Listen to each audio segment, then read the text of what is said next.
Magnolia Hotshots pasok sa quarterfinals ng PBA Commissioner's Cup 49th season at nangyari nga po yan dahil tinalo ng Hotshots ang NLEX Road Warriors sa score na 112-81 kagabi, Linggo, February 2, 2025 sa Inares Center sa Antipolo City. Ako nga po pala si Ruben Terrado, and recap lang natin saglit yung naging laro, ang only game of the day, and very crucial yon para sa Magnolia at sa NLEX, at napanalunan nga ng Magnolia yung laro sa score na 112-81. And ang nagdala sa laro para sa Magnolia Hotshots si Ricardo Ratliff na nag-score ng 32 points at 14 rebounds. And nagtala rin ng 2 blocks para tulungan ang Magnolia Hotshots na makuha yung number 8 spot sa quarterfinals, at dahil nga dyan sila ang papasok sa quarterfinals, kakaharapin nila ang Northport Batang Pier, ang top seed ng quarterfinals. Pero dahil nga number 8 ang Magnolia Hotshots, ay meron silang twice to win disadvantage, meaning kailangan nilang manalo twice in order to advance. Ang Northport naman, isang panalo lang at papasok na sila sa quarterfinals. And again, Ricardo Ratliff talagang binuhat yung team, with 32 points and 14 rebounds. Lately, maganda yung nilalaro ni Ricardo Ratliff, at siya nga yung naging susi dito sa winning streak ngayon ng Magnolia. 4-game winning streak na sila, kung isasama yung elimination round, yung pagtatapos, and then yung playoff game against NLEX nung number 8 for the number 8 spot dito sa quarterfinals. At after the game nga, dun sa post-game press conference ay nabanggit ni Ricardo Ratliff yung kanyang pasasalamat sa tiwala na binigay sa kanya ni Magnolia coach Chito Victolero, dahil aminado siya na hindi naging maganda yung kanyang start.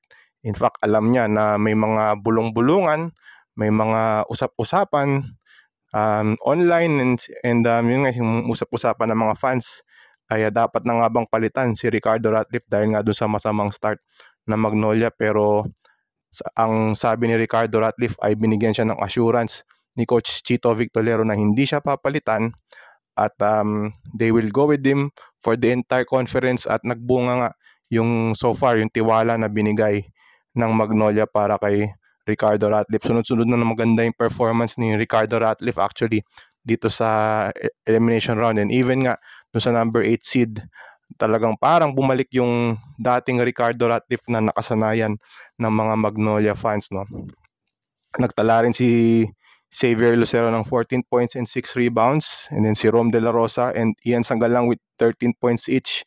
Pero more important dito sa panalo na to, na binanggit nga rin to ni Coach Chito Victolero sa post-game press conference, yung depensa ng Magnolia kontra dito sa NLEX, na limitahan nila to si Mike Watkins to 3-4-13 shooting sa field, at 10 points lang yung naitala ni Mike Watkins, na talagang uncharacteristic yung kanyang pinakita, dahil he was coming off a 41-point game against Eastern, and then siya pa nga actually nangunguna sa best import pagdating sa stats as of December 25 nung Pasko 2024. So talagang maganda yung depensa nila. Even si Coach Chito pinuri rin itong sila Rom De La Rosa and Ian Sangalang sa kanilang depensa. Pagdating kay Robert Bolick, kung titingnan mo yung stats ni Robert Bolick, malaki pa rin ang kanyang nagawa, 27 points, 8 of 15 shooting, pero 1 of 5 from threes. Pero sapat na yun, para kay Coach Chito Victolero, na at least man lang yung matao nila ng maigit si Robert Bolick at pahirapan siya pagdating sa kanyang opensa. 4 turnovers din yung nagawa ni Robert Bolick. So para kay Coach Chito Victolero, maganda na yun, especially kung makikita rin natin yung steals ng Magnolia, 7 steals yung naitala ng Magnolia kontra yan sa 3 ng NLEX. So nagpakita rin ng depensa and even offense itong Magnolia sa kanilang laro. Napag-usapan natin si Ricardo Ratliff kanina, at masasabi rin natin talaga na on the rise itong si Ricardo Ratliff, dahil nabanggit nga yan nung post-game press conference, katulad nga nasabi natin na nandun yung tiwala ng Magnolia sa kanya. Coach Chito Victolero even told Ricardo Ratliff na he will be staying for the entire conference, despite nga dun sa poor start. So tingnan natin, no, suriin natin maigi yung naging stats ni Ricardo Ratliff, no, nung first 7 games niya. Medyo struggle nga siya, no, 24.9 points ang kanyang average and then 16 rebounds para sa hot shots. Pero actually good na rin to, goods na actually itong numbers na to. Pero kung titignan mo maigi, yung 24.9 na yan, meron siyang game na 10 points lang, no, against Northport, and then dun sa Christmas Clasico, he only had 17 points, no, dun sa laro against Barangay Ginebra. So not the usual numbers na nakasanayan ng mga tao kay Ricardo Ratliff.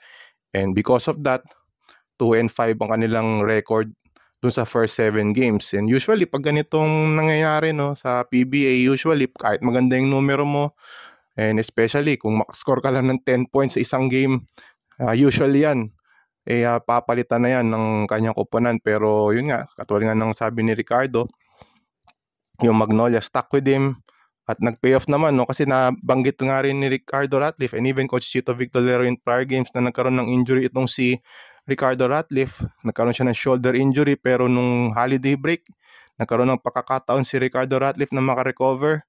At mukhang kita naman sa stats, no, yung kanyang recovery from that injury in the last 6 games. And that includes yung itong ang playoff game against NLEX. Tumaas na yung kanyang scoring numbers, 27.7 points per game, 16.2 rebounds. Slightly higher dun sa first 6 games, but more importantly yung opensa niya, no, bumalik na, no. Wala na yung nagkaroon siya ng less than 20. Kung titingnan natin, kung babalikan natin yung numero ni Ricardo Ratliff nung nung last 6 games, ay wala na, puro plus mo 20 points or more yung kanyang tinala after that Ginebra game, no. In that last 6 games, nakitaan na yung tunay na opensa ni Ricardo Ratliff.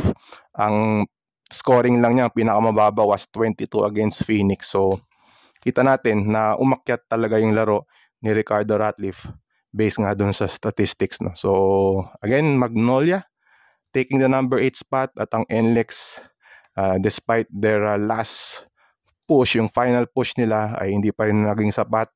Hindi sila nakaabante sa quarterfinals ng Commissioner's Cup. So okay, the stage is set na, no, for the quarterfinals of the PBA 49 season Commissioner's Cup, at balikan lang natin yung bracket, no. And tingnan na rin natin kung kailan magsisimula yung kanilang playoff series. At ito nga, balik tayo dun sa ating bracket na yun nga, Magnolia facing Northport para dun sa 1 versus 8, and then nga yung 4 versus 5, Ginebra, Meralco, sila po yung magtatapat, no. Sinong manalo sa Northport Magnolia ay makakaharap yung either Ginebra or Meralco, no. And then yun nga, Converge, the 3 and 6 matchup. Kung sino manalo dyan, makakaharap ang either TNT, the number 2 seed, or Eastern for dun sa number 7 spot, yun ang Eastern, no. Either TNT or Eastern na makakarap ng either Converge or Rain or Shine. So again, the schedule, magsisimula yung yun munang best of 3 actually yung magsisimula, no. Hopefully medyo mababasa niyo ating sulat, no. At yun nga, ang Converge against Rain or Shine ay magkakaharap simula Miyerkules, alas 5 ng hapon sa Araneta Coliseum. And then second game, Ginebra against Meralco, Wednesday 7:30 sa Araneta rin yan. And then pagdating ng Huwebes, ayun na nga, ang first game ng Huwebes, no, it's going to be Northport against Magnolia, 5 p.m. sa Ninoy Aquino Stadium. And then yung TNT against Eastern, gaganapin din sa Ninoy Aquino Stadium sa Huwebes, alas 7:30 ng gabi. So yan po yung ating recap, no, nung game nung Sunday, and a little bit of preview na rin dun sa quarterfinals kung kailan magsisimula. So kayo ba? Excited na ba kayo sa quarterfinals? At anong bang tingin nyo sa pagpasok ng Magnolia sa quarterfinals? And do you think they are capable of stunning Northport? At yun din, yung ibang pong mga brackets, ano pong tingin nyo? Just comment down below, no? And we would be very happy to see na mag-comment kayo kung sino sa tingin nyo yung aabante sa semifinals ng Commissioner's Cup. So yan po, dyan na po nagtatapos ang ating recap of the games last Sunday sa Inares Center, and hopefully let's enjoy watching yung magiging labanan sa quarterfinals ng Commissioner's Cup. Again, ako po si Ruben Terrado. Thank you for your support sa ating YouTube channel as well as on spin.ph. Please read our articles and consider subscribing also to our YouTube channel dito sa Ruben Sports. Okay, dyan na po nagtatapos, and we will see you around dito po sa ating recap of our games dito po sa ating YouTube channel.